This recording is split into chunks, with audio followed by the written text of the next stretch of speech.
Kisah dan pesona Ratu Kalinyamat I, jodohnya sudah diramal, pria dari negeri seberang. Kejayaan Jepara tidak bisa dilepaskan dari sosok Ratu Kalinyamat, seorang tokoh wanita berparas cantik dan memiliki kepribadian yang gagah berani. Bahkan, kebesaran dan ketersohoran Ratu Kalinyamat ini pernah dilukiskan oleh seorang penulis Diego de Couto berkebangsaan Portugis dengan judul Rainha de Japara, Senhora Poderosa Erica, yang artinya seorang wanita kaya dan sangat berkuasa. Selain sosoknya yang luar biasa, Ratu Kalinyamat pun telah memberikan pelajaran spiritual dan tradisi penting bagi masyarakat Jepara, yaitu melalui tapawuda dan tradisi baratan pada malam Nifshu Saban. Ratu Kalinyamat adalah putri keturunan Sultan Trenggono. Sultan Trenggono memiliki putra bungsu yang bernama Pangeran Prawata dan anak sulung bernama Retna Kenya dan menikah dengan seorang Pangeran Sampang yang berasal dari Madura. Putri kedua Sultan bernama Retna Kencana, putri ketiga bernama Retna Mirah dan menikah dengan Pangeran Rio.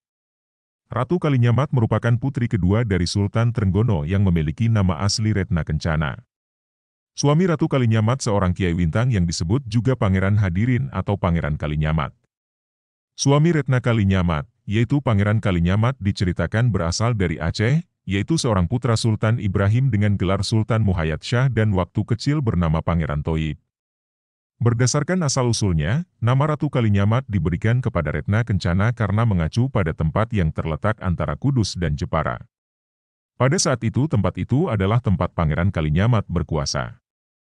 Pangeran Kalinyamat juga sering disebut Pangeran Jepara yang dirujuk dari nama pelabuhan sehingga Ratu Kalinyamat pun mendapat judul Ratu Jepara. Asal-usul penamaan ini di dalam tradisi Jawa didasarkan pada seorang penguasa suatu daerah sering digunakan nama daerah tersebut sebagai nama panggilan untuk penguasanya. Sehingga nama-nama seperti Pangeran Prawata, Sunan Kudus, Arya Jipang, Pangeran Ampang, Sunan, Adipati Pajang dan sebagainya diambil dari nama daerah yang dikuasainya. Pernikahan Ratu Kalinyamat dan Pangeran Kalinyamat ternyata sudah diramalkan ayahnya ketika Ratu Kalinyamat masih gadis. Putriku, kelak jodohmu bukanlah seorang pria yang berasal dari tanah Jawa, melainkan dari negeri seberang. Ujaran ayahnya inilah yang membuat Ratu Kalinyamat nantinya menikah dengan Sultan Hadirin. Sebelum belajar agama Kesultanan Demak, Sultan Hadirin telah mengembara ke Cina. Pengembaraan Sultan Hadirin ini bermula karena adanya selisih paham dengan kakaknya. Kakak Sultan Hadirin tidak ingin adiknya ini diangkat menjadi sultan, tetapi ayahda Sultan Hadirin tetap melantiknya.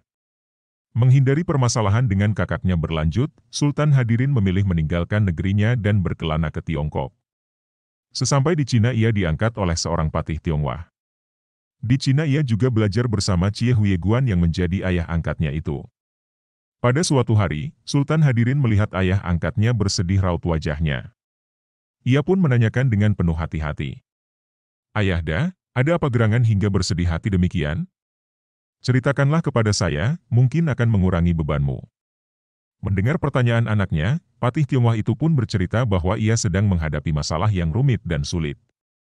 Giwang mahkota Kaisar Tiongkok rusak dan sang patih, ayah Sultan Hadirin diperintahkan untuk memperbaikinya.